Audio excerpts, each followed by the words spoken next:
Hola, mi nombre es Valeria. Tengo 26 años. Y si estás viendo esto, quiero que sepas desde ahora que lo que voy a contarte no es fácil de escuchar.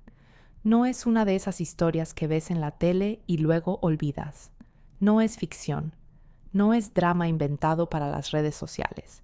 Esto me pasó a mí, le pasó a mi hermana, ¿sí? Y le está pasando ahora mismo, en este preciso momento, mientras tú me escuchas, a miles de mujeres en todo el mundo que están atrapadas en un infierno del que no saben cómo salir. Voy a contarte por qué pasé 10 días en una celda de detención preventiva.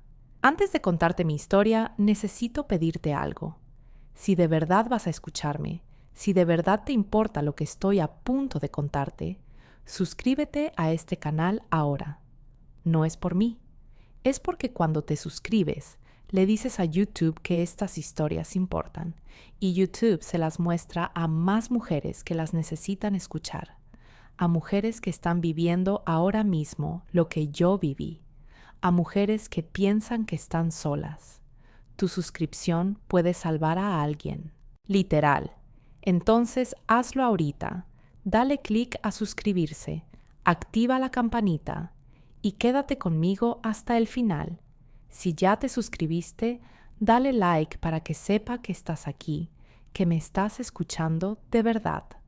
Ahora sí, déjame contarte mi historia desde el principio. Voy a contarte por qué mis manos todavía tiemblan cuando cierro los ojos y veo esa cocina, ese piso manchado de sangre, ese mazo de hierro que cambió mi vida para siempre. Voy a contarte por qué, a pesar de todo lo que perdí, a pesar del juicio, de las miradas de la gente, de las pesadillas que todavía me despiertan a las 3 de la mañana, volvería a hacer exactamente lo mismo sin dudarlo ni un segundo. Porque esta no es solo mi historia. Esta es la historia de mi hermana Lucía, una niña que se convirtió en mujer bajo la sombra de un monstruo. Es la historia de un depredador que se escondía detrás de una sonrisa amable y palabras educadas, de esos hombres que tus vecinos admiran, que tu familia respeta, que nadie sospecha hasta que es demasiado tarde. Es la historia de una noche en la que todo el infierno que guardábamos en silencio finalmente explotó de la forma más violenta, más desesperada, más inevitable. Sé que lo que voy a contarte va a incomodarte. Sé que tal vez vas a querer cerrar este video porque es demasiado fuerte, demasiado real, demasiado doloroso. Te entiendo. Yo también quisiera poder cerrar los ojos y que todo esto desapareciera como una pesadilla. Pero no puedo, y tú tampoco deberías. Porque el día que dejamos de hablar de estas cosas, el día que decidimos que es más cómodo mirar para otro lado, ese es el día en que los abusadores ganan. Ese es el día en que otra niña, otra mujer, otra hermana se queda sola enfrentando el horror sin nadie que la defienda. Así que te pido algo, te pido que te quedes, te pido que escuches hasta el final, no porque quiera tu lástima, porque no la necesito y no la quiero. Te pido que escuches porque esto importa, porque conocer estas historias nos hace más conscientes, más atentos, más capaces de reconocer las señales cuando alguien cerca de nosotros está sufriendo en silencio. Porque cada vez que una sobreviviente habla, cada vez que rompemos el pacto de silencio que protege a los abusadores, le damos fuerza a otra mujer para hacer lo mismo. Estoy sentada aquí, en un lugar seguro ahora, en el departamento pequeño que comparto con mi hermana, tratando de encontrar las palabras correctas para explicarte cómo se siente cargar con esto. ¿Cómo se siente saber que tu hermana estuvo sufriendo durante meses y tú no te diste cuenta? ¿Cómo se siente mirar hacia atrás y ver todas las señales que estaban ahí, gritándote en la cara, pero que no supiste interpretar hasta que fue demasiado tarde? Llevo 8 meses reconstruyendo mi vida pieza por pieza. 8 meses en terapia tratando de procesar lo que hice, lo que tuve que hacer, lo que no había otra forma de hacer. 8 meses viendo a mi hermana luchar contra sus propios demonios, contra las pesadillas, contra el miedo que ese hombre grabó tan profundo en su alma que a veces pienso que nunca va a desaparecer del todo. 8 meses preguntándome si hice lo correcto, si pude haber hecho algo diferente, si había otra salida que no terminara con sangre en el piso y un hombre paralizado de por vida. Y después de darle 1000 vueltas en mi cabeza, después de analizar esa noche desde todos los ángulos posibles, siempre llego a la misma conclusión. No había otra forma. El sistema nos había fallado. La sociedad nos había fallado. Los adultos que supuestamente debían protegernos nos habían fallado. Y cuando estás sola en una esquina, cuando el monstruo está a punto de atacar de nuevo, cuando nadie viene a rescatarte, tienes que convertirte en tu propio rescate. Tienes que ser tú quien para el infierno, aunque eso signifique mancharte las manos en el proceso. Pero antes de llegar a esa noche, antes de contarte los detalles que me despiertan sudando en la madrugada, necesito que conozcas nuestra historia completa. Necesito que entiendas quiénes éramos antes de que todo se rompiera. Necesito que veas la vida que teníamos, la familia que pensábamos que éramos, el futuro que creíamos que íbamos a tener. Porque solo así vas a entender la magnitud de lo que ese hombre nos robó. Solo así vas a entender por qué hice lo que hice. Antes de seguir, necesito pedirte algo. Y sé que suena raro, sé que tal vez pienses, ¿en serio me está pidiendo esto ahora? Pero créeme cuando te digo que es importante. Si de verdad estás prestando atención a mi historia, si realmente puedes sentir aunque sea un poquito de lo que estoy a punto de compartir contigo, necesito que hagas algo por mí. Dale like a este video. No por mí, no por vanidad, no por números. Dale like porque cada interacción le dice a YouTube, le dice al algoritmo, le dice al mundo que estas historias importan, que el abuso no puede seguir siendo un secreto sucio que escondemos bajo la alfombra porque nos incomoda hablar de él. Suscríbete al canal Testimonios de Mujeres Valientes. Activa la campanita, porque este canal no es entretenimiento barato, no es chisme, no es drama fabricado. Es un espacio donde mujeres como yo, mujeres que sobrevivieron al infierno y volvieron para contarlo, pueden usar su voz para ayudar a otras. Es una comunidad de sobrevivientes y aliados que decidieron que ya basta, que ya no vamos a quedarnos calladas, que vamos a hablar hasta que alguien escuche. Y comenta, por favor, comenta desde dónde estás viendo esto, tu ciudad, tu país, tu rincón del mundo. Porque cuando veo esos comentarios, cuando veo que hay alguien en la Ciudad de México, y alguien en Buenos Aires, y alguien en Madrid, y alguien en Los Ángeles, todos conectados por esta historia, entiendo que no estamos solas. Entiendo que esto es más grande que yo, más grande que mi dolor, más grande que mi caso particular. Esto es un movimiento. Esto es una revolución silenciosa de mujeres que se negaron a seguir siendo víctimas. Cuando compartes este video, cuando lo comentas, cuando lo guardas en tus listas, le estás diciendo a otra mujer que está sufriendo en silencio ahora mismo que hay esperanza. Le estás diciendo que hay gente que entiende, que hay comunidad, que hay salida. Y eso, créeme, puede ser la diferencia entre la vida y la muerte, entre seguir aguantando el abuso o finalmente encontrar el valor para pedir ayuda. Porque yo sé lo que es sentirse completamente sola. Sé lo que es pensar que nadie va a creer tu historia. Sé lo que es tener tanto miedo que prefieres quedarte callada aunque te estés muriendo por dentro. Y sé lo que es encontrar, aunque sea una luz pequeñita, una señal de que hay alguien más que pasó por lo mismo y sobrevivió. Esa fue la luz que yo busqué desesperadamente cuando todo se volvió oscuro.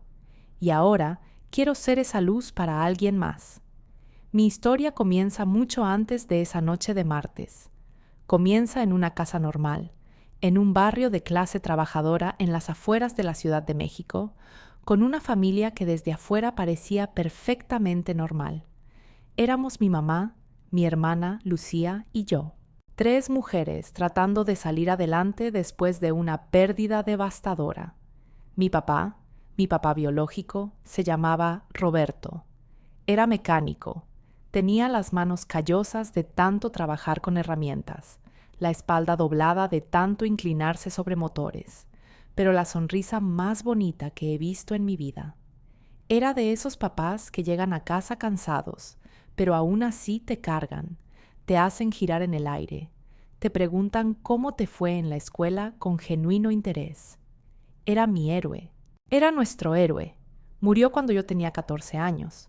Un infarto masivo, de esos que no avisan, que no dan señales, que te arrancan a alguien de la vida en cuestión de segundos. Un día estaba ahí, vivo, real, enseñándome a cambiar una llanta. Al día siguiente estaba en un ataúd y yo no entendía cómo era posible que el mundo siguiera girando cuando mi mundo se había detenido por completo. Lucía tenía apenas 6 años. Era tan pequeña, tan inocente, que ni siquiera entendía bien el concepto de la muerte. Preguntaba, ¿cuándo va a volver papá? Y yo no sabía qué responderle. ¿Cómo le explicas a una niña de 6 años que su papá nunca va a volver? ¿Cómo le dices que no va a estar ahí para su primera comunión, para su graduación, para caminarla al altar algún día? No había palabras. Solo había un vacío enorme que ninguna de nosotras sabía cómo llenar. Mi mamá, Dios, mi pobre mamá, se convirtió en un fantasma de la mujer que era. Patricia, se llama mi mamá, 42 años en ese momento, viuda con 2 hijas, sin ahorros porque todo se había ido en el funeral, trabajando doble turno en una oficina de gobierno para mantener el techo sobre nuestras cabezas. La veía salir a las 6 de la mañana y volver a las 8 de la noche, con los ojos rojos no solo de cansancio, sino de llorar en el camión donde nadie la viera. Trataba de ser fuerte para nosotras. Nos abrazaba, nos decía que todo iba a estar bien, que íbamos a salir adelante juntas. Pero yo la escuchaba llorar por las noches. Su recámara estaba junto a la mía y las paredes eran delgadas. Escuchaba esos sollozos ahogados en la almohada, ese llanto silencioso de alguien que no quiere que sus hijas sepan que se está desmoronando. Y yo, con 14 años, me sentía impotente. No sabía cómo ayudarla. No sabía cómo hacer que el dolor parara. Los primeros 2 años después de la muerte de mi papá fueron como vivir bajo el agua. Todo se sentía más lento, más pesado, más difícil. Íbamos a la escuela, hacíamos la tarea, cenábamos juntas, pero era como si estuviéramos actuando, siguiendo los movimientos de una vida normal sin realmente estar presentes. La casa se sentía demasiado grande y demasiado vacía al mismo tiempo. Cada esquina tenía un recuerdo de papá, su silla favorita en la sala, su taza en el gabinete de la cocina que nadie se atrevía a usar, su olor todavía impregnado en algunas de sus camisas que mi mamá no podía tirar. Yo crecí rápido en esos años, demasiado rápido. Pasé de ser una adolescente normal preocupada por mi grupo de amigas y los exámenes de la escuela a ser prácticamente una segunda mamá para Lucía. La recogía de la escuela, le ayudaba con su tarea, le preparaba la cena cuando mi mamá tenía que quedarse hasta tarde en el trabajo. Dejé de salir con mis amigas. Dejé de hacer cosas de niña de mi edad, porque sentía que tenía que llenar el vacío que dejó mi papá, que tenía que ser fuerte, que tenía que mantener a mi familia unida de alguna forma. Lucía, por su parte, se volvió una niña callada. Antes de que papá muriera era risueña, ruidosa, siempre cantando, siempre bailando por toda la casa. Después se volvió silenciosa como un ratoncito. Pasaba horas sola en su cuarto, dibujando. Hacía dibujos de nuestra familia, pero siempre nos dibujaba a los 4, como si papá siguiera ahí. como si negando su muerte en el papel pudiera traerlo de vuelta en la vida real. Y entonces, cuando ya empezábamos a encontrar un nuevo ritmo, una nueva forma de existir en este mundo sin papá, apareció Esteban Morales, 48 años, 1,85 m de pura masa muscular, pelo negro peinado hacia atrás con gel, bigote fino, camioneta pick-up del año. Trabajaba en construcción, era supervisor de obra en una empresa grande. Gritaba masculinidad tradicional por cada poro, de esos hombres que se jactan de trabajar con las manos, de nunca haber llorado desde que eran niños, de ser el hombre de la casa donde sea que estén.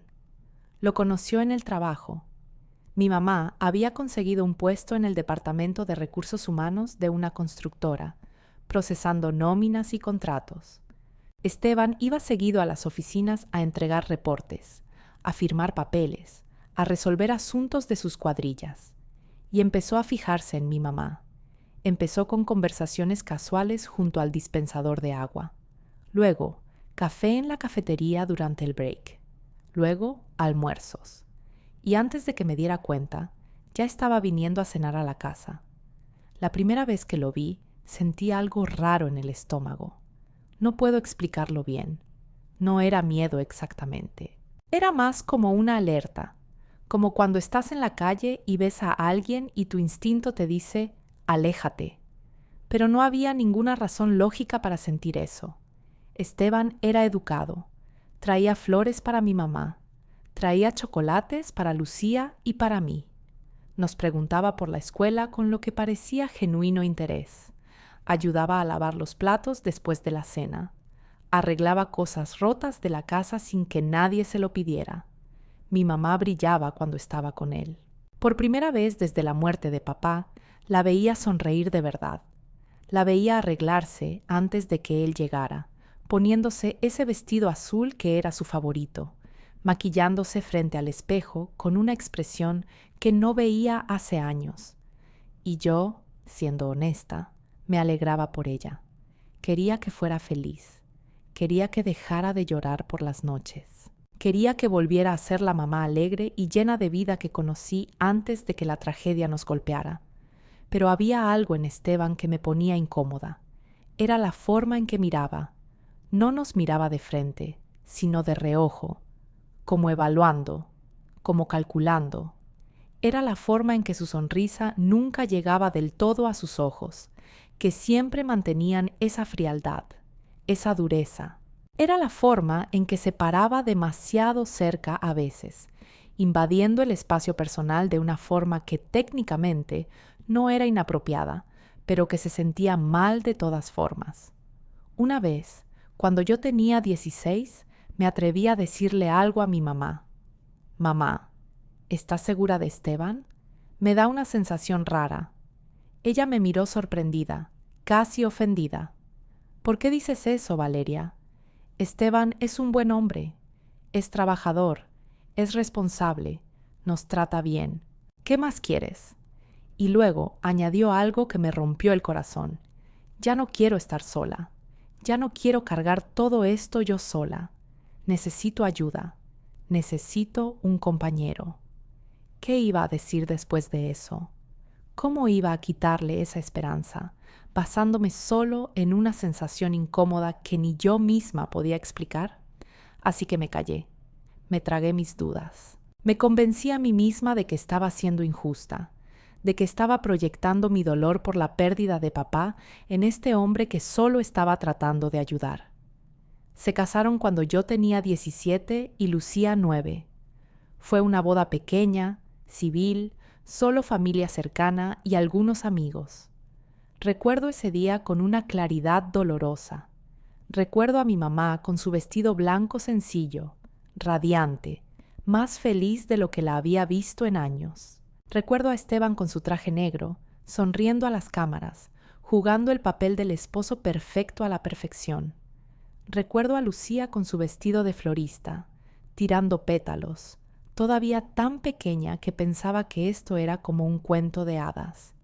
Y recuerdo ese momento en la recepción cuando Esteban me llamó aparte. Me llevó al jardín del restaurante donde era la fiesta. Me puso una mano en el hombro, pesada, demasiado firme, y me dijo: «Ahora soy el hombre de esta familia, Valeria. Tu mamá y tu hermana están bajo mi protección, bajo mi responsabilidad. Espero que entiendas lo que eso significa». No era una amenaza, no técnicamente, pero la forma en que lo dijo, con esos ojos fríos fijos en los míos, me dejó helada. Era una declaración de propiedad, una línea en la arena. Me mudé de la casa en cuanto pude. Terminé la preparatoria y entré a estudiar enfermería en una universidad pública. Conseguí trabajo de medio tiempo en una farmacia. Junté dinero durante meses, pesito por pesito, hasta que pude pagar la renta de un cuarto en un departamento compartido con 2 compañeras de la universidad. Le dije a mi mamá que era para estar más cerca de la escuela, que el viaje desde la casa era muy largo, pero la verdad era que no soportaba vivir bajo el mismo techo que Esteban. No porque hubiera hecho algo concreto. No tenía ninguna prueba. No había ningún incidente que pudiera señalar y decir: «Mira, por eso me tengo que ir». Era solo esa sensación constante de ser observada, de no estar segura, de caminar en cáscaras de huevo. Era la forma en que él controlaba todo en la casa: el dinero, la comida, los horarios, las decisiones. La forma en que mi mamá, poco a poco, fue perdiendo su propia voz, preguntándole a él sobre cada cosa antes de hacerla. ¿Puedo comprar esto? ¿Puedo salir con mis amigas? ¿Está bien si invito a mi hermana a cenar? Era sutil, tan sutil que si alguien de afuera lo veía, diría que era un matrimonio normal. Pero yo lo veía. Veía cómo se estaba cerrando el puño de control alrededor de mi mamá, y tenía miedo de que eventualmente ese puño se cerrara también alrededor de Lucía. Por eso trabajaba como loca. Tomaba todos los turnos extra que podía en la farmacia. Empecé a trabajar como enfermera auxiliar en un hospital mientras todavía estaba estudiando. Guardias de 12 horas, 14 horas, turnos nocturnos que me dejaban exhausta, pero que pagaban un poco más. Dormía 4, 5 horas por noche. Vivía a base de café y pura fuerza de voluntad. Pero cada peso que ahorraba era un peso más cerca de mi meta: sacar a Lucía de esa casa. Visitaba a Lucía cada vez que podía. La llevaba al cine, al parque, a tomar helado. Trataba de darle un respiro de esa casa, de ese ambiente que yo sabía que era sofocante, aunque ella todavía no lo pudiera articular. Y siempre, siempre le preguntaba: «¿Todo bien en casa, Lu? ¿Esteban te trata bien? ¿No te ha hecho sentir incómoda o algo?» Y ella siempre respondía lo mismo: «Sí, hermana, todo bien. Esteban es bueno. Me ayuda con la tarea de matemáticas. Me lleva a la escuela. No pasa nada». Y yo le creía, o más bien necesitaba creerle, porque la alternativa, la posibilidad de que mis peores miedos fueran ciertos, era demasiado horrible para contemplar. Los años pasaron. Yo me gradué de enfermería. Conseguí un trabajo fijo en un hospital público, con mejores ingresos, con prestaciones. Me mudé a un departamento mejor, todavía pequeño pero solo para mí. El plan seguía firme. En cuanto Lucía cumpliera 18, se vendría a vivir conmigo.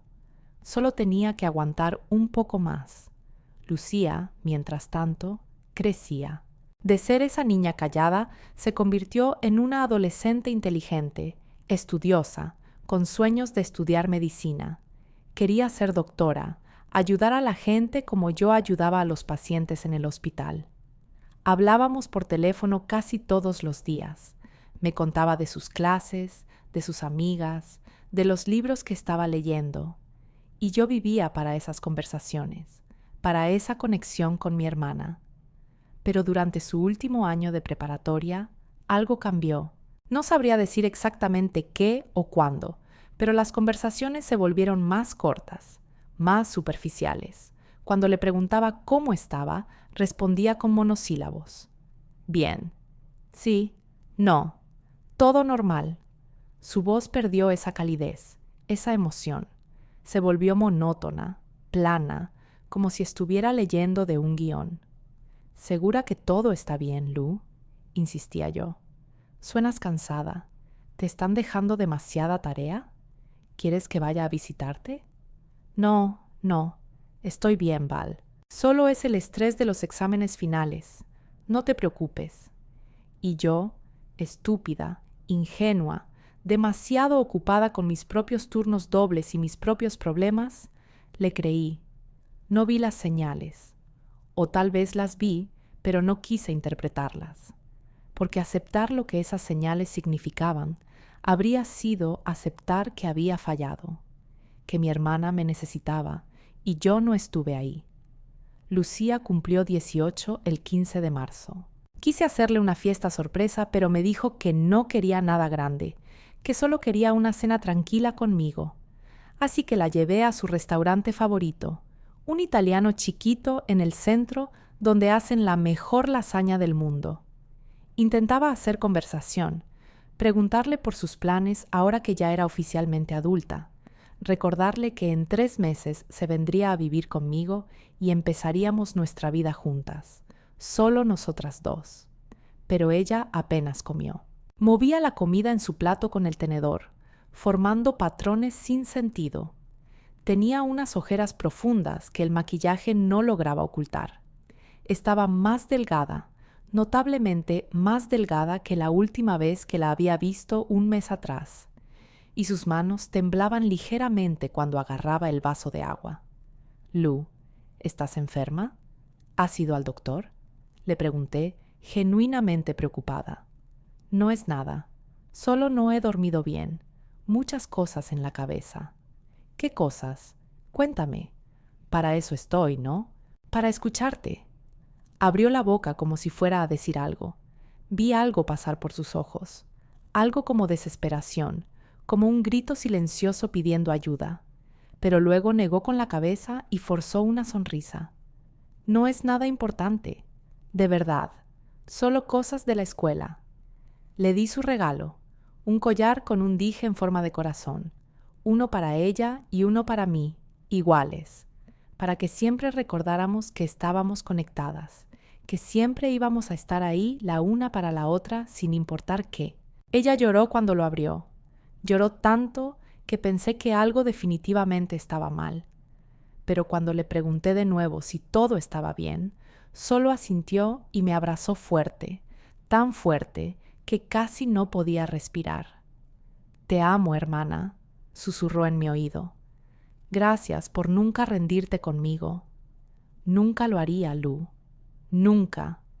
Si hubiera sabido lo que estaba pasando en ese momento. Si hubiera sabido que mi hermana ya llevaba 3 meses viviendo un infierno. Si hubiera sabido que ese abrazo no era solo amor, sino también desesperación. Un intento de aferrarse a lo único bueno en su vida mientras todo lo demás se desmoronaba. Si hubiera sabido, pero no sabía. Y así se fueron los siguientes meses. Yo trabajando como loca para ahorrar suficiente para un departamento más grande, donde las dos pudiéramos vivir cómodamente. Lucía terminando la preparatoria, preparándose para el examen de admisión a la universidad, viviendo lo que yo pensaba que era una vida normal de adolescente. Hablábamos casi diario, pero las conversaciones seguían siendo raras, superficiales. Ella nunca iniciaba las llamadas, siempre era yo. Y cuando hablábamos, siempre sonaba apurada, como si quisiera colgar lo más rápido posible. Le mandaba mensajes durante el día, y a veces tardaba horas en contestar, cuando antes siempre respondía de inmediato. «¿Por qué ya no me cuentas las cosas, Lou?», le pregunté una vez, sintiéndome herida por esa distancia que parecía crecer entre nosotras. «No hay nada que contar, Val. Mi vida es súper aburrida. Escuela, casa, nada emocionante. Pero antes me contabas de todo, de tus amigas, de los chicos que te gustaban, de las películas que veías. Ahora siento que estoy hablando con una extraña». Hubo una pausa larga, demasiado larga, y luego, «Lo siento. Es solo que he estado muy cansada. Te prometo que cuando nos mudemos juntas todo va a ser como antes. ¿Sí? Como cuando éramos chiquitas y nos contábamos todo. Y entonces llegó esa noche, ese maldito martes 18 de junio que dividió mi vida en un antes y un después. Un día completamente normal que se convirtió en el peor y el más importante de mi vida al mismo tiempo. Trabajaba el turno de tarde en el hospital, de 2 de la tarde a 10 de la noche. Era un turno cansado, pero que me gustaba, porque el hospital de tarde es más tranquilo que en la mañana, menos caos, menos urgencias. Ese día en particular había sido especialmente suave. Solo un par de pacientes en observación, algunos sueros que poner, nada dramático. A eso de las 7 de la noche, mi compañera Lupita, que trabajaba el turno nocturno, llegó temprano. Estaba en esos días llena de energía, porque acababa de empezar a salir con un chavo que le gustaba desde hace meses. Me preguntó si quería irme temprano, que ella me cubría, que de todos modos no había mucho que hacer. Pensé en Lucía. Hacía como 2 semanas que no la veía en persona. Habíamos hablado por teléfono el día anterior, pero la conversación había durado literal 3 minutos. 3 minutos. Me dijo que tenía que ir a estudiar y colgó antes de que pudiera preguntarle algo más. ¿Segura que no te molesta cubrirme?, le pregunté a Lupita. Para nada. Ándale, vete. Ve a hacer algo divertido en lugar de estar aquí con estos olores a hospital. Decidí darle una sorpresa a Lucía. Pasé por su taquería favorita, la que está en la esquina de Insurgentes, y compré 3 órdenes de tacos de pastor. Extra piña, sin cilantro, tal como le gustan desde que era chiquita. También compré unos refrescos y unos churros de postre. Pensaba llegar, tocar el timbre, gritar «¡Sorpresa!» cuando abriera la puerta, y pasar una noche bonita con mi hermana viendo películas malas y comiendo hasta que nos doliera el estómago. Manejé cantando, sintiéndome bien por primera vez en semanas. El tráfico estaba ligero, el clima estaba perfecto, esa brisa cálida de junio que huele a jacarandas y a lluvia que todavía no cae. Llegué a la casa como a las 8:30. Había luz adentro, pero la casa estaba rara, demasiado silenciosa. La camioneta de Esteban estaba en la entrada, así que sabía que estaba ahí. Mi mamá trabajaba turno nocturno esa semana, de 8 de la noche a 4 de la mañana, así que sabía que no estaba. Toqué el timbre. 1 vez, 2 veces, 3 veces. Nadie abrió. Llamé a Lucía al celular. Timbró y timbró hasta que entró la contestadora. Intenté de nuevo. Nada. Mandé mensajes. Lu, estoy afuera. Abre. Lu, sorpresa. Traje tacos. Lu, ¿estás bien? Nada. Ni una respuesta. Ni un visto. Como si su teléfono estuviera apagado. Y ahí fue cuando empecé a sentir ese nudo en el estómago. Esa sensación de que algo estaba muy, muy mal. Rodeé la casa hacia el jardín trasero. La reja de madera estaba sin seguro, así que la empujé y entré. El jardín estaba oscuro excepto por la luz tenue que salía de la cocina. Y entonces lo escuché. Un sollozo. Bajito, casi imperceptible, pero ahí estaba. Venía de debajo del árbol de mango. «¿Lu?», llamé, mi voz quebrándose. Y ahí estaba mi hermana, mi Lucía. Mi pequeña Lucía, que ya no era tan pequeña, pero que en ese momento se veía como una niña de 5 años, rota por dentro. Estaba sentada en el pasto húmedo, con las piernas encogidas contra su pecho, los brazos rodeándolas, meciéndose hacia adelante y hacia atrás, hacia adelante y hacia atrás, una y otra vez en ese movimiento que hacen las personas traumatizadas cuando tratan de calmarse. Temblaba. En pleno junio, con la temperatura todavía en 25 grados, mi hermana temblaba como si estuviera en medio de una tormenta de nieve. Tenía el pelo suelto cubriéndole la cara. Usaba un pijama viejo, demasiado grande para ella, que la hacía verse aún más pequeña, más vulnerable. Me arrodillé junto a ella en el pasto sin importarme que se me manchara el uniforme. «Lu, Lu, mírame», ¿Qué pasó? ¿Qué te hicieron?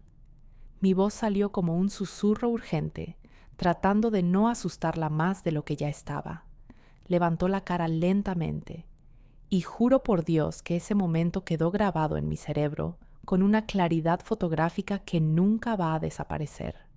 Sus ojos que antes brillaban con inteligencia y curiosidad y vida, ahora estaban completamente vacíos, muertos, como los ojos de los pacientes en el hospital que están técnicamente vivos, pero que por dentro ya se rindieron.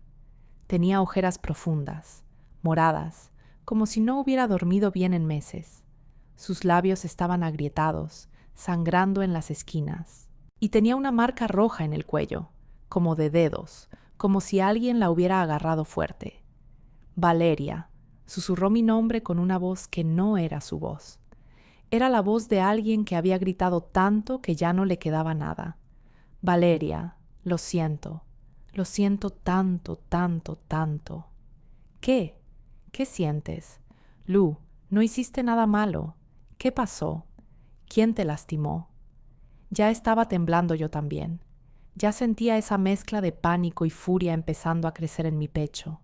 La abracé, la apreté contra mí y sentí lo delgada que estaba. Podía sentir sus costillas a través de la tela del pijama. Estaba desnutrida, estaba destruida, y yo no había visto nada. No había estado ahí. Perdóname, sollozaba en mi hombro. Perdóname por no decirte. Perdóname por ser débil. Perdóname por... Shh, ya. No tienes que pedirme perdón. Lo que sea que pasó no es tu culpa. ¿Me escuchas? No es tu culpa. Nos quedamos así no sé cuánto tiempo. 5 minutos, 10, 20.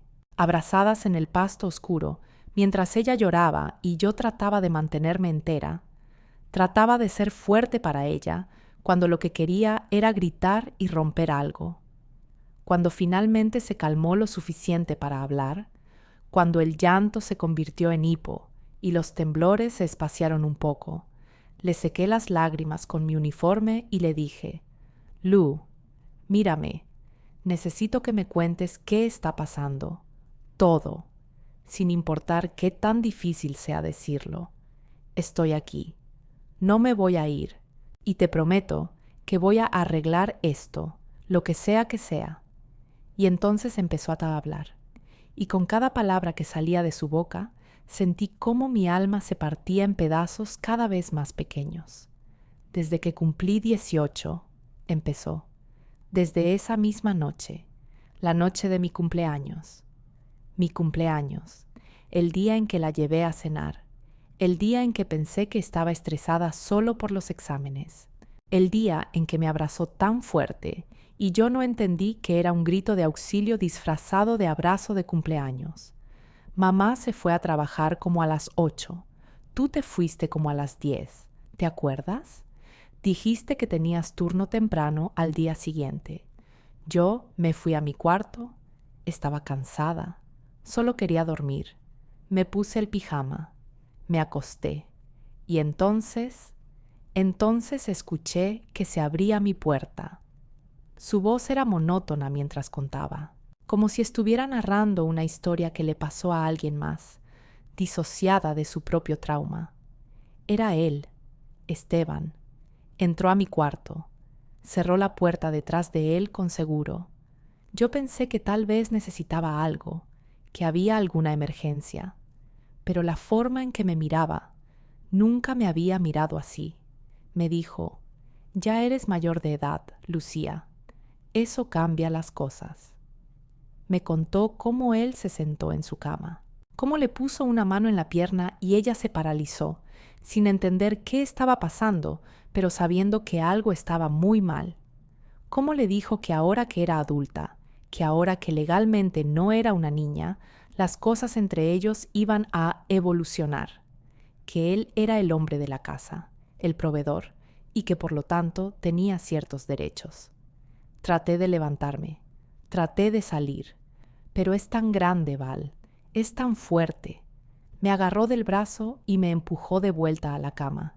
Y me dijo que si gritaba, si hacía ruido, Iba a hacerle daño a mamá, que iba a decirle que yo lo había provocado, que yo lo había buscado, que nadie me iba a creer porque yo era la niña problemática y él era el buen esposo.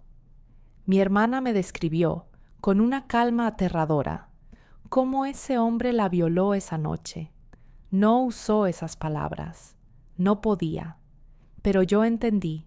Me lo dijo en fragmentos, en frases rotas, en detalles que no voy a repetir aquí, porque son de ella y solo de ella. Pero me lo dijo todo. Me contó cómo le dolió, cómo sangró, cómo lloró en silencio mientras él hacía lo que quería con su cuerpo, cómo cuando terminó, él se fue de su cuarto como si nada hubiera pasado, como si no acabara de destrozarle la vida. Y eso fue solo el principio. Se convirtió en una rutina, continuó con esa voz plana y muerta.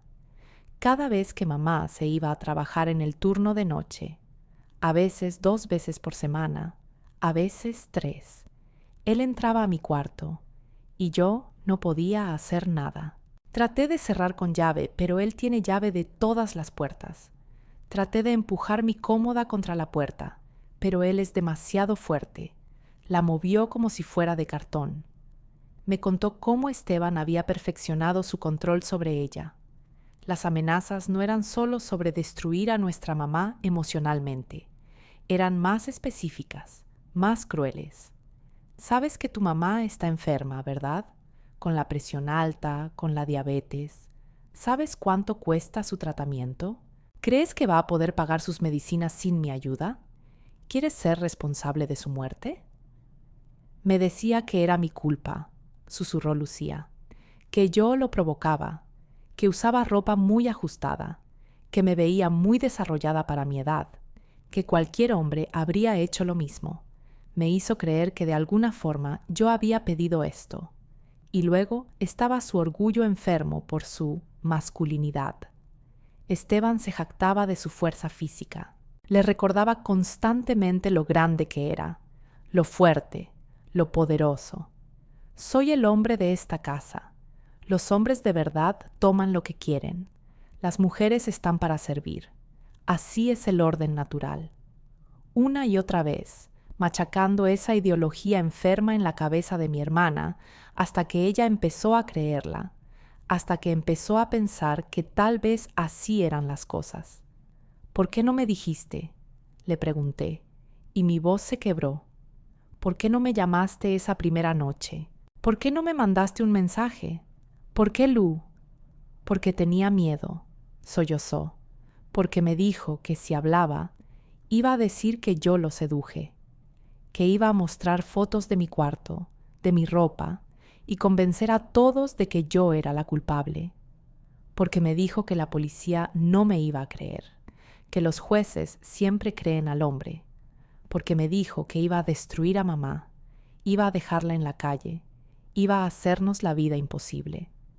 Y también se detuvo, respiró profundo, también porque me daba vergüenza, porque pensaba que tal vez sí era mi culpa, porque pensaba que si lo decía, tú me ibas a ver diferente, me ibas a ver como alguien sucia, como alguien rota, y no podía soportar que me miraras así.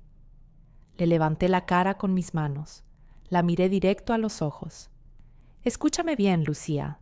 Nada, pero absolutamente nada de esto es tu culpa. Ese hombre es un monstruo, es un violador, es un abusador, y lo que te hizo es un crimen. ¿Me entiendes? Tú eres la víctima. Tú no hiciste nada mal. Pero Val, no hay peros. Te creo completamente, y ese desgraciado va a pagar por lo que te hizo. Me contó más detalles. Me contó cómo los 3 meses se sintieron como 3 años. Cómo dejó de comer porque se sentía enferma todo el tiempo. Cómo dejó de dormir porque tenía pesadillas. Porque cada ruido en el pasillo la despertaba con pánico, pensando que era él otra vez. Cómo dejó de juntarse con sus amigas porque no podía fingir que todo estaba bien. cómo sus calificaciones empezaron a bajar porque no podía concentrarse en nada que no fuera sobrevivir un día más. Me contó cómo esa misma noche, una hora antes de que yo llegara, había sido particularmente mala. Esteban había llegado borracho, más agresivo, más violento. Le había dejado esa marca en el cuello, le había dicho cosas horribles. Y cuando finalmente se fue de su cuarto, ella se arrastró al baño, vomitó y luego salió al jardín porque no soportaba estar dentro de esa casa un segundo más. Estaba pensando en cómo terminar con esto, susurró. No quería seguir viviendo así. No podía seguir viviendo así. Y ahí entendí. Mi hermana, mi Lucía de 18 años con toda la vida por delante, había estado considerando el suicidio. Había llegado a ese punto de desesperación. Y yo no lo había visto. No había estado ahí. Nunca más, le dije con una voz que no reconocí como mía. Nunca más va a tocarte. Nunca más vas a tener que vivir con miedo. Te lo prometo. ¿Cómo? Val, es muy fuerte. Tiene dinero. Tiene conexiones. Nadie nos va a creer contra él. Me levanté del pasto. Le di la mano para que se levantara también. Quédate aquí. No entres a la casa. No importa qué escuches. No te muevas de aquí. ¿Qué vas a hacer? Lo que debía hacer hace años. Lo que debía hacer desde la primera vez que mi instinto me dijo que algo estaba mal con él. Val, no. Te va a lastimar. Es muy fuerte. Lo sé. Todos lo saben. Él se asegura de que todos lo sepamos. Pero hay algo que él no sabe. La miré directo a los ojos. La fuerza no sirve de nada cuando no la ves venir. Le sequé las últimas lágrimas de la cara. Besé su frente como hacía cuando era chiquita y tenía pesadillas. Te amo, Lu, y voy a arreglar esto. Me di la vuelta y caminé hacia la puerta trasera de la casa. Mis manos no temblaban. Mi respiración era calmada. Mi mente estaba clara como nunca, porque en ese momento entendí algo con perfecta claridad. El sistema no iba a salvar a mi hermana. La policía llegaría demasiado tarde, si es que llegaba. Un juicio podría durar años, y la evidencia en casos de violación casi nunca es suficiente. Esteban podría contratar buenos abogados, podría manipular el sistema, podría salir impune como salen tantos violadores. No, esto se terminaba hoy, ahora, y se terminaba de la única forma que garantizaba que ese monstruo nunca más pudiera lastimar a nadie. Abrí la puerta trasera. Entré a la casa por el lavadero. El olor me golpeó inmediatamente. Cerveza rancia, sudor. Ese olor específico de hombre que no se ha bañado en días. Había latas vacías en la mesita de la sala. Había platos sucios en el fregadero. La casa estaba hecha un desastre y de repente entendí. Mi mamá también estaba siendo controlada. Ella, que siempre había sido tan ordenada, tan limpia, ahora vivía en el caos que él creaba porque estaba demasiado cansada, demasiado quebrada para pelear. Escuché música, un narco corrido sonando desde la cocina y una voz cantando junto, desafinada, arrogante. La voz de Esteban.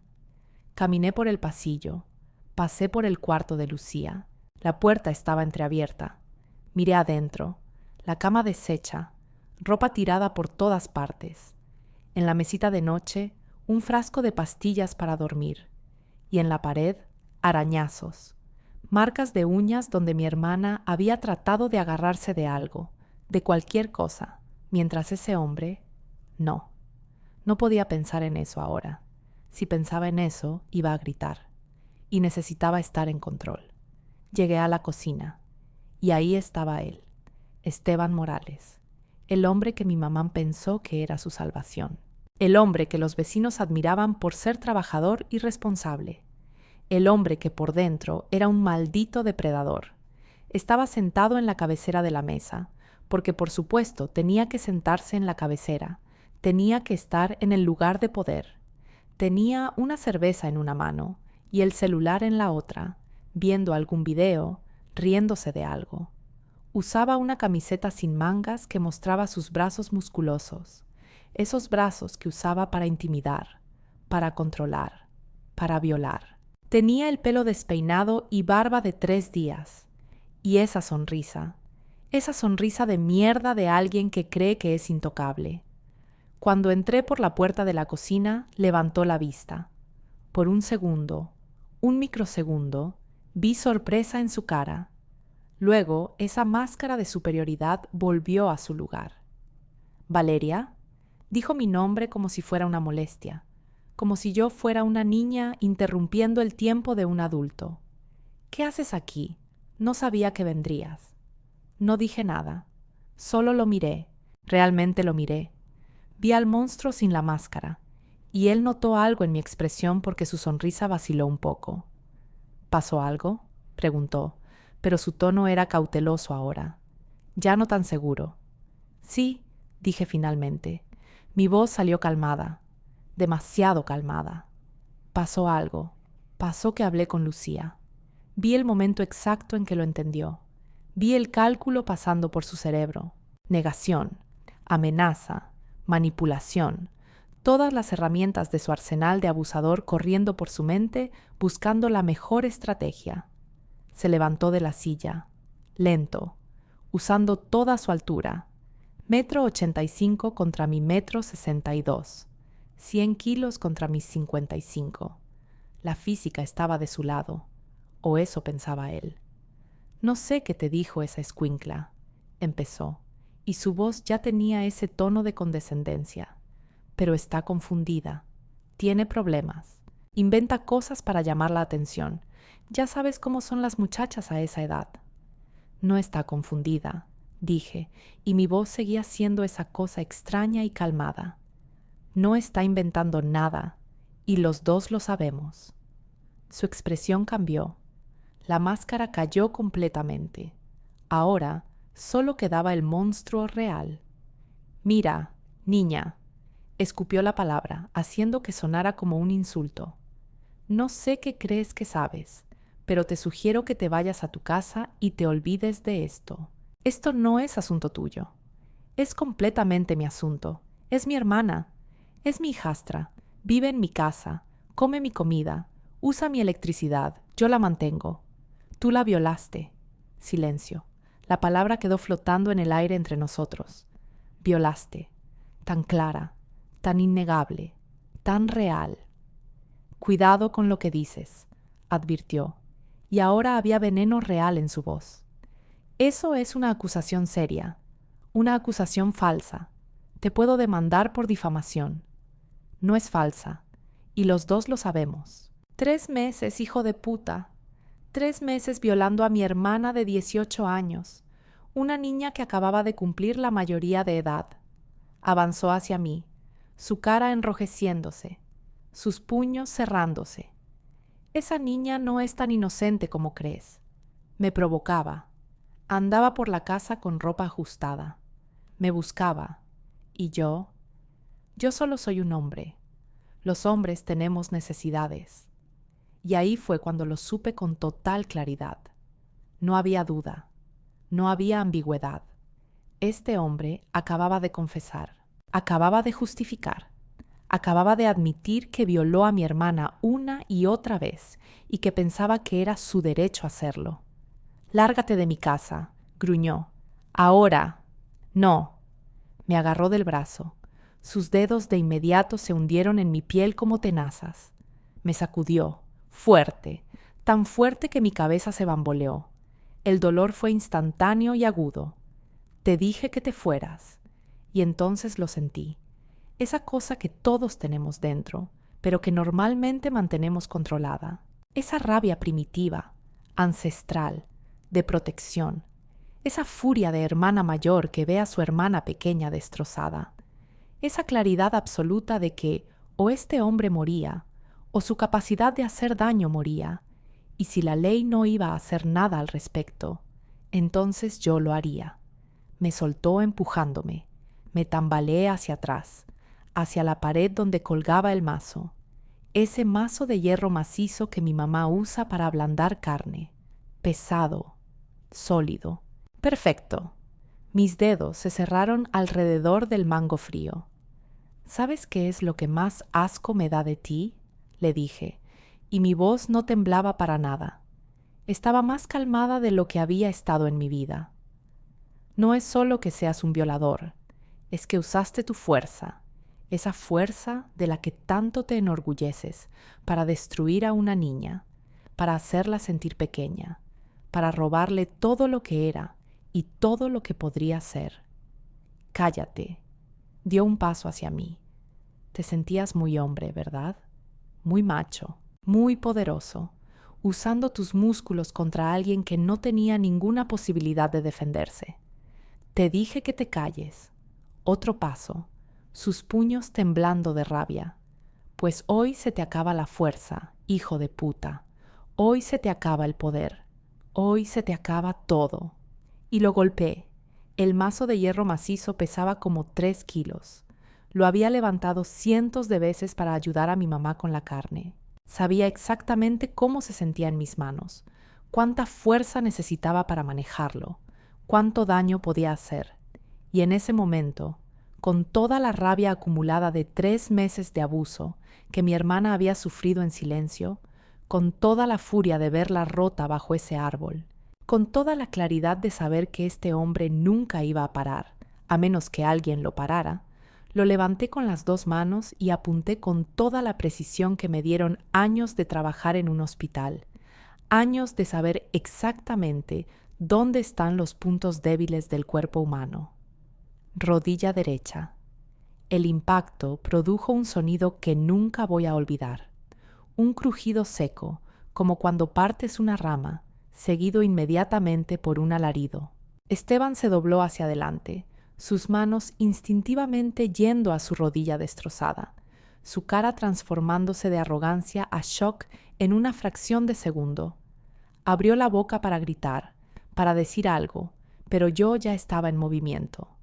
Rodilla izquierda, otro crujido, otro grito, esta vez más agudo, más desesperado, porque ahora sabía lo que venía. Ahora entendía que esto no era una amenaza. Esto no era intimidación, esto era real y esto iba a doler. Sus piernas cedieron bajo su peso. 100 kilos de pura masa muscular colapsando como un edificio con los cimientos destruidos. Se cayó pesadamente sobre el piso de la cocina con un golpe sordo que hizo temblar los platos en el gabinete. Intentó arrastrarse, usando los brazos, tratando de alejarse de mí, de ponerse a salvo. Y estaba llorando. Este hombre que se jactaba de nunca haber llorado desde que era niño, que decía que los hombres de verdad no lloran, estaba sollozando como un bebé. No, por favor, para, ya. Pero no paré, porque recordé la cara de mi hermana, recordé su voz plana narrando 3 meses de violaciones, recordé estaba pensando en cómo terminar con esto. Recordé que este hombre había estado dispuesto a llevar a mi hermana al suicidio con tal de satisfacer sus enfermos impulsos.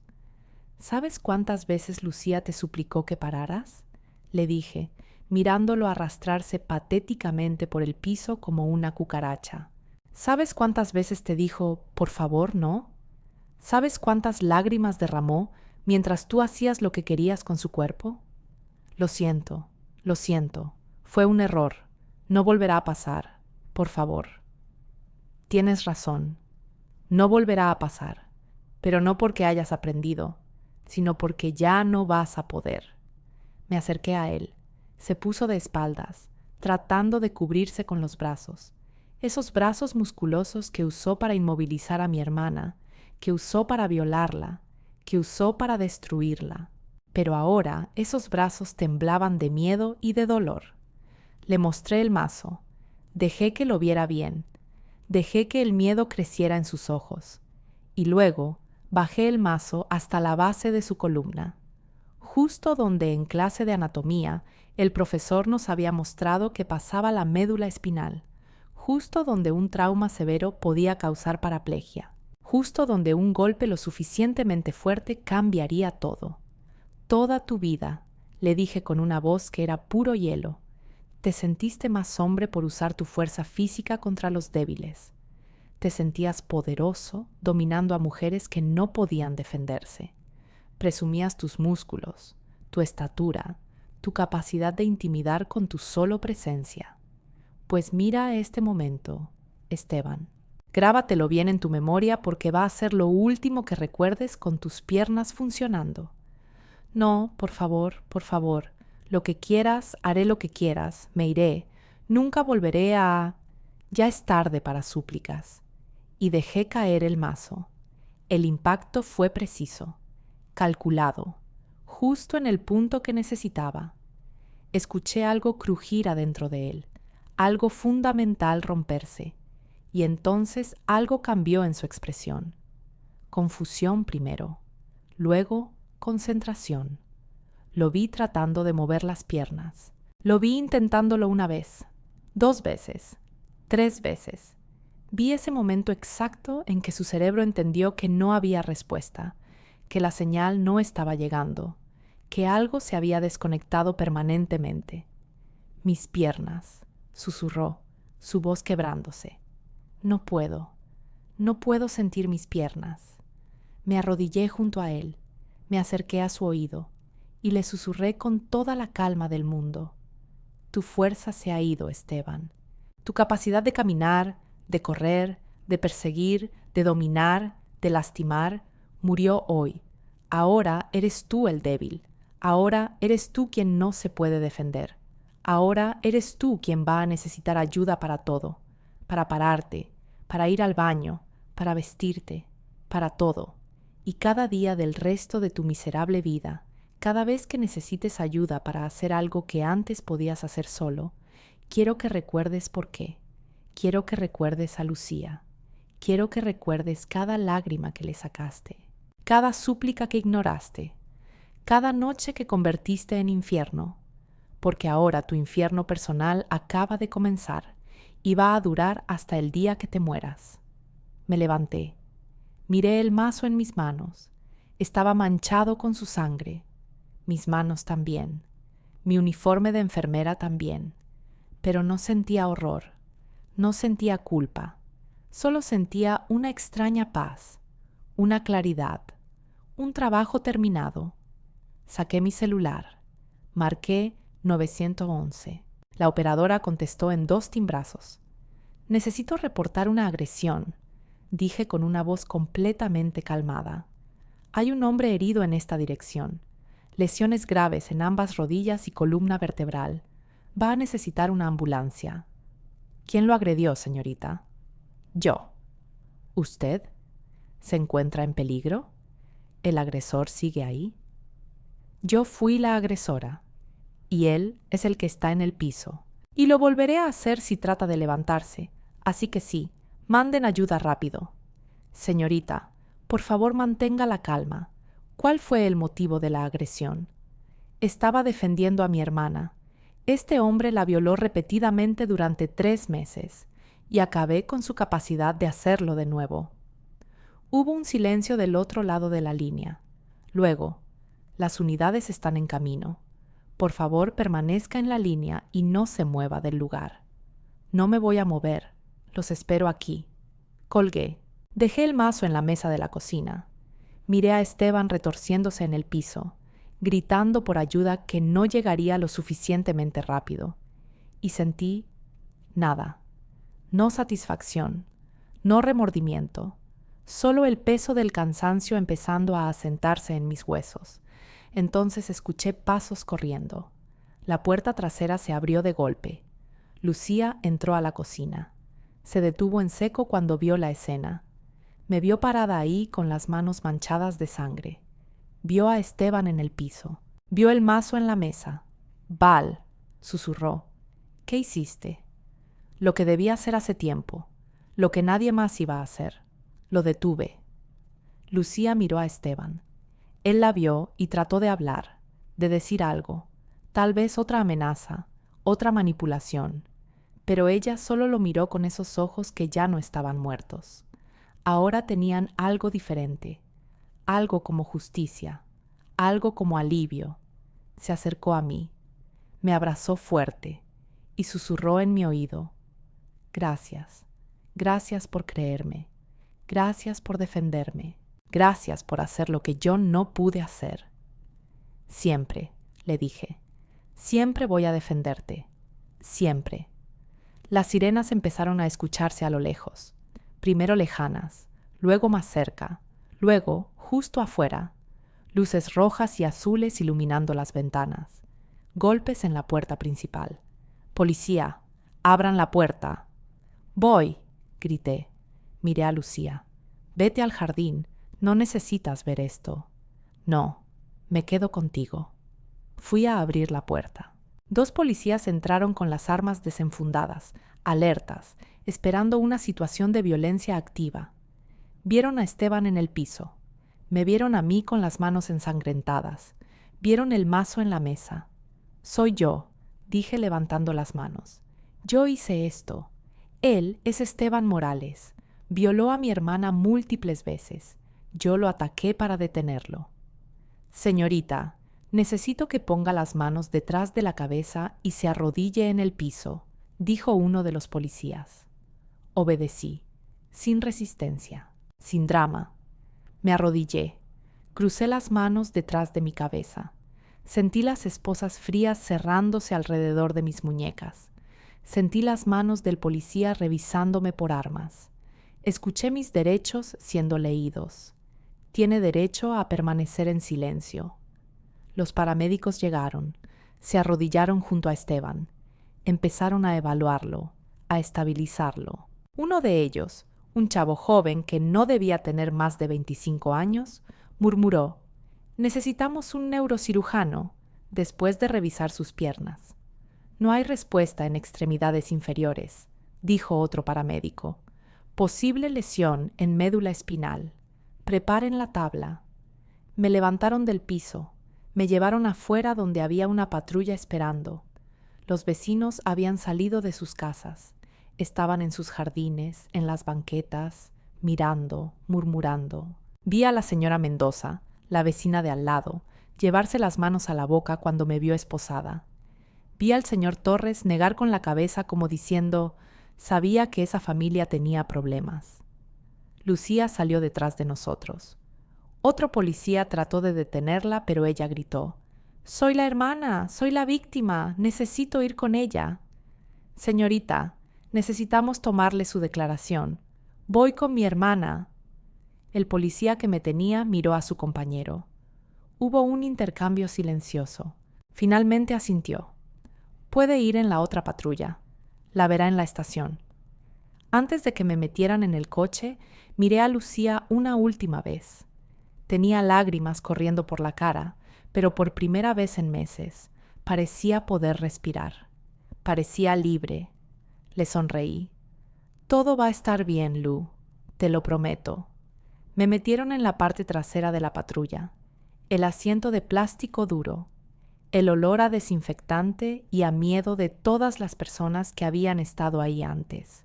Las puertas se cerraron. Y mientras nos alejábamos de esa casa, mientras veía a los paramédicos sacar a Esteban en una camilla, con un collarín cervical y correas inmovilizándolo completamente, mientras veía a Lucía subir a la otra patrulla, sentí que un capítulo de nuestras vidas se cerraba. Un capítulo oscuro, horrible, traumático, pero cerrado al fin. Me llevaron a la delegación, me procesaron. Huellas digitales, fotos de mugshot desde el frente y de perfil, inventario de mis pertenencias, un celular, una cartera con 400 pesos, una identificación de enfermera, las llaves de mi carro y de mi departamento. Me quitaron mi ropa manchada de sangre y me dieron un uniforme de detención, pants grises y camiseta blanca. Me pusieron en una sala de interrogatorios, una mesa de metal, 2 sillas, un espejo que obviamente era de 2 vías, una cámara en la esquina grabando todo. Me sentaron y me dejaron ahí, sola, durante lo que parecieron horas, pero probablemente fueron como 40 minutos. Finalmente entró una detective, mujer, como de 45 años, pelo corto, expresión cansada de alguien que ha visto demasiado.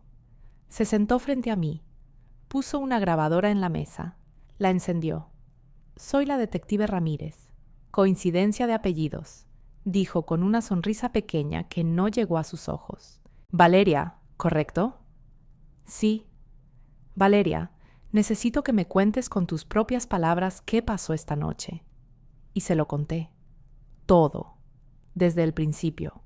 Desde la muerte de mi papá hasta la aparición de Esteban. Desde mi incomodidad inicial hasta mi decisión de mudarme. Desde las llamadas extrañas de Lucía hasta encontrarla temblando bajo el árbol. Le conté cada detalle de lo que mi hermana me había confesado. Le conté el momento exacto en que decidí que el sistema no iba a salvarla y que tenía que hacerlo yo misma. La detective escuchó sin interrumpir. Tomaba notas ocasionales. Su expresión era imposible de leer. Cuando terminé, se reclinó en su silla. «¿Entiendes la gravedad de tus acciones?», preguntó. «Completamente. Lesiones graves. Posible paraplegia permanente. Podrías enfrentar de 10 a 15 años de prisión». «Lo sé. ¿Y no te arrepientes?». La miré directo a los ojos. «¿Usted se arrepentiría de proteger a su hermana?». Algo pasó por su rostro. Algo personal. Algún recuerdo. Alguna experiencia. Respiró hondo. «Tu hermana está dando su declaración ahorita». Detalló las agresiones sexuales. Los médicos forenses la van a examinar. «Bien. Si lo que dices es verdad, si podemos comprobar el abuso, podría cambiar la naturaleza de los cargos contra ti». No estoy mintiendo. Y Lucía no está mintiendo. Me dejaron en una celda de detención. Una celda fría, gris, con una banca de cemento y un baño de acero inoxidable sin privacidad. Había otras 3 mujeres ahí, una por robo, otra por asalto, la tercera por posesión de drogas. Me miraron cuando entré. Vieron el uniforme limpio, vieron mi cara probablemente todavía en shock. «¿Primera vez?», preguntó la del robo. «Sí». «¿Qué hiciste?». «Destrocé las rodillas y la columna del hombre que violó a mi hermana». Silencio. Las 3 me miraron con expresiones que iban de sorpresa a algo como «¿respeto?». La del asalto, una mujer grande con tatuajes en los brazos, asintió lentamente. «Bien hecho, morrita. Los violadores no merecen piedad». Y así empezaron mis 10 días en detención preventiva. 10 días que se sintieron como 10 meses.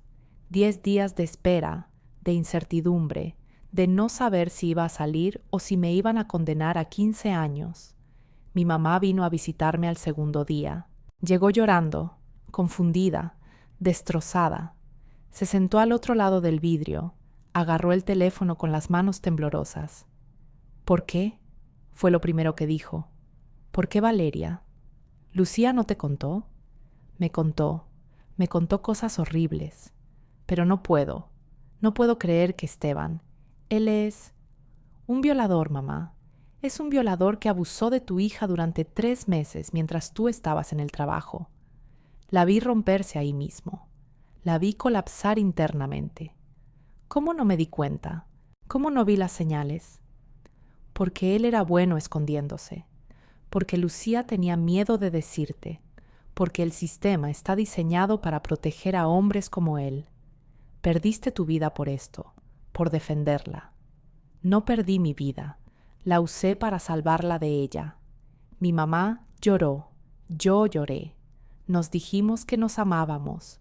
Me dijo que iba a conseguir un abogado, que iba a pelear, que no iba a dejar que me pudriera en prisión por proteger a mi hermana.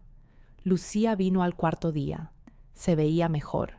Todavía destrozada, todavía traumatizada, pero como si pudiera respirar por primera vez en meses. Se sentó frente a mí con ojos llorosos. «¿Cómo estás?», le pregunté.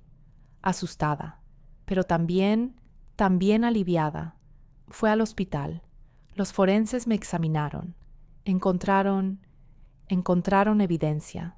Cicatrices internas, lesiones antiguas que no habían sanado bien. Cosas que Su voz se quebró. Está bien, no tienes que decirme más. La detective dice que mi testimonio es fuerte, que con la evidencia forense pueden probar que el abuso era real, sistemático. Dice que eso puede ayudarte. No importa si me ayuda o no. Lo importante es que ahora la gente sabe. Ahora hay un registro. Ahora ese monstruo no puede hacerse la víctima.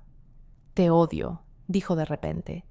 Te odio por haber hecho esto, por haberte sacrificado así, por poner tu libertad en riesgo por mí. Y yo haría lo mismo 1000 veces más. Dentro de la cárcel, mi situación era extraña. Las otras mujeres, cuando se corrió la voz de por qué estaba ahí, me trataban con una mezcla de respeto y protección. La mujer del asalto, que se llamaba Rosa, se autoproclamó mi guardaespaldas. Nadie toca a la morrita que le rompió la columna al violador, declaró. Y nadie lo hizo. Pero también había guardias que me miraban con desprecio. Otra feminazi que se cree justicia por su propia mano, escuché a uno murmurar. Y entendí que incluso ahí, incluso con evidencia, incluso con un caso claro de abuso, habría gente que me juzgaría más a mí por mi violencia que a Esteban por la suya. El 7º día, la detective Ramírez vino a verme. Tenía noticias. Los resultados forenses confirmaron todo lo que tu hermana dijo. Evidencia física de penetración traumática repetida. Hematomas internos en diferentes etapas de sanación, lo que indica abuso continuado durante semanas o meses. Cicatrices que sugieren que algunas agresiones fueron particularmente violentas. Cerré los ojos.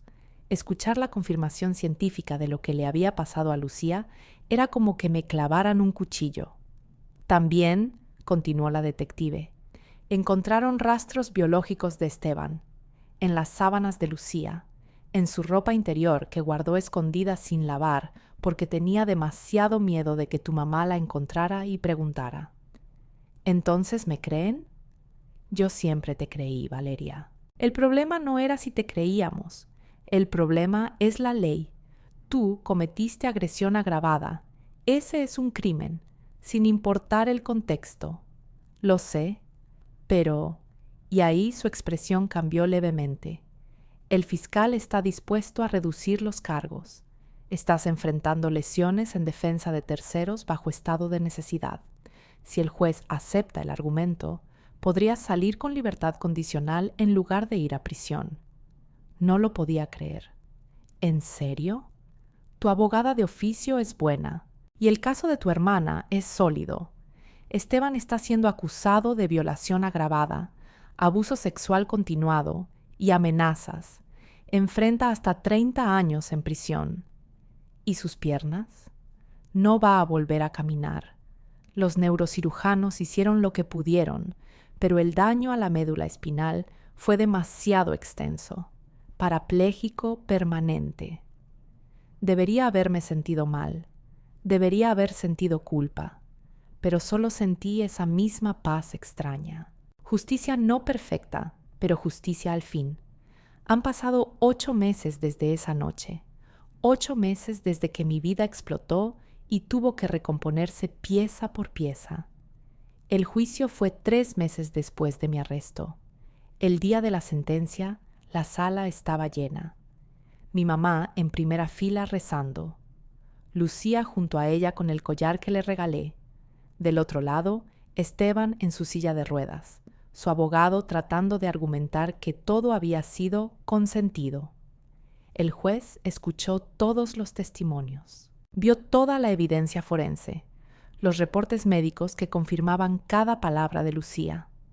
Esteban Morales, dijo el juez con voz firme, 30 años de prisión en centro de máxima seguridad por violación agravada y abuso sexual continuado, sin posibilidad de libertad condicional por los primeros 15 años.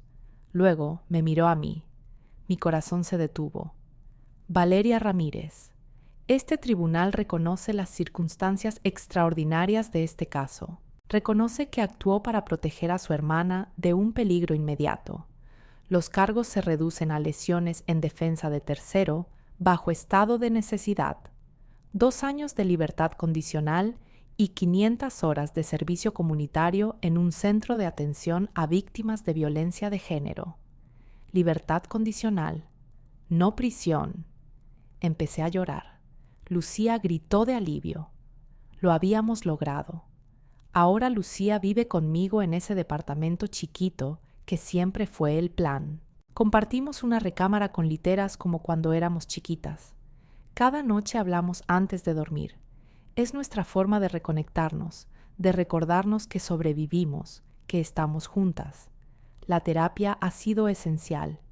Lucía va 3 veces por semana con una psicóloga especializada en trauma sexual. Hay días buenos donde puede reír y hacer planes, y hay días malos donde las pesadillas la despiertan a las 3 de la mañana. Pero está sanando. Lento, pero está sanando. Yo también voy a terapia, porque resulta que destrozarle la columna a alguien, aunque sea para proteger a tu hermana, deja marcas. Tengo mis propias pesadillas. Mi terapeuta dice que es PTSD, que es normal, que va a tomar tiempo. Mi mamá se divorció de Esteban. Perdió la casa, el carro, la estabilidad que pensó que había ganado. Pero ganó algo más importante, la verdad y la posibilidad de sanar. Vive cerca de nosotras, va a terapia también, y está reconstruyendo su vida paso a paso. Terminé mi carrera de enfermería hace 3 meses. Empecé a trabajar en el mismo centro donde hago mi servicio comunitario. Resulta que hay algo profundamente sanador en ayudar a otras mujeres que pasaron por lo mismo que Lucía, en decirles, te creo, en ser evidencia viviente de que los abusadores pueden ser detenidos. Lucía está estudiando Derecho. Quiere especializarse en violencia de género. Quiere ser la abogada que defienda a las víctimas, que pelee por las que no tienen voz. Estoy tan orgullosa de ella que a veces siento que el corazón se me va a salir del pecho. ¿Y Esteban? Está donde debe estar, en prisión, en una silla de ruedas que usará por el resto de su vida. Ahora él es el vulnerable, el débil, el que vive con miedo. Hay una justicia poética en eso. He aprendido que el abuso prospera en el silencio, que cada vez que una víctima calla por miedo, el abusador gana poder. He aprendido que romper ese silencio, por más difícil que sea, es el primer paso hacia la sanación. No estoy diciendo que lo que hice fue correcto legalmente, pero estoy diciendo que entiendo por qué algunas mujeres llegan a ese punto de desesperación donde parece la única opción. Si estás viendo esto y algo te suena familiar, si sientes ese peso que sentía Lucía, si estás viviendo con miedo, por favor, habla. No esperes a que empeore. Hay líneas de ayuda, hay refugios, hay organizaciones. Hay gente buena esperando para ayudarte. Línea Nacional contra la Violencia, México, 800-911-2000. Línea de la Mujer, Colombia, 155. INA Mujer, Venezuela, 0800 Mujeres. National Domestic Violence Hotline, USA, 1-800-799-7233. Y si conoces a alguien que podría estar en una situación de abuso, no mires para otro lado. Pregunta. Ofrece un espacio seguro. Escucha sin juzgar. Tu atención puede salvarlo todo. Si llegaste hasta aquí, si realmente pudiste sentir lo que pasamos, te pido algo más. Dale like a este video, suscríbete al canal, activa la campanita, pero sobre todo, comenta qué hora es mientras ves esto. Tu hora, tu ciudad, tu país. Porque esos comentarios me recuerdan que el mensaje está llegando, que estamos construyendo una comunidad que ya no se va a quedar callada. Comparte este video con alguien que creas que lo necesita. Porque tal vez alguien que está sufriendo en silencio lo va a ver y va a entender que no está sola, que hay salida, que el monstruo puede caer. Mi historia no es inspiradora en el sentido tradicional. Es cruda, real, dolorosa, pero también es sobre fuerza, resiliencia y el amor de hermanas que puede mover montañas. No comparto esto para que sientas lástima.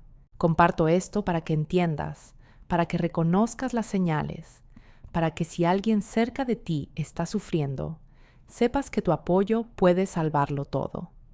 Este contenido no es entretenimiento, es concientización, es prevención, es un recordatorio de que el abuso existe, destruye, pero puede ser detenido, y que a veces la justicia llega de formas inesperadas, en momentos donde todo parece perdido, pero una luz se niega a apagarse. Esa luz era Lucía resistiendo. Esa luz era yo creyéndole. Esa luz somos todas juntas diciendo, ya basta. Yo no soy una heroína. Soy solo una hermana que hizo lo que tenía que hacer, y lo volvería a hacer 1000 veces, porque la verdadera fuerza no está en dominar a los demás. Está en proteger a los que amas. Está en pararte cuando alguien necesita que te pares. Está en decir, esto está mal, y hacer algo al respecto. Esteban usó su fuerza para destruir. Yo usé la mía para detenerlo. Y esa es la diferencia. Si estás en peligro, busca ayuda. No estás sola. Nunca estás sola. No es tu culpa. Nunca es tu culpa. Y mereces vivir sin miedo. Gracias por escuchar mi historia. Gracias por ser parte de esta comunidad que está rompiendo el silencio. Tu voz importa. Tu historia importa.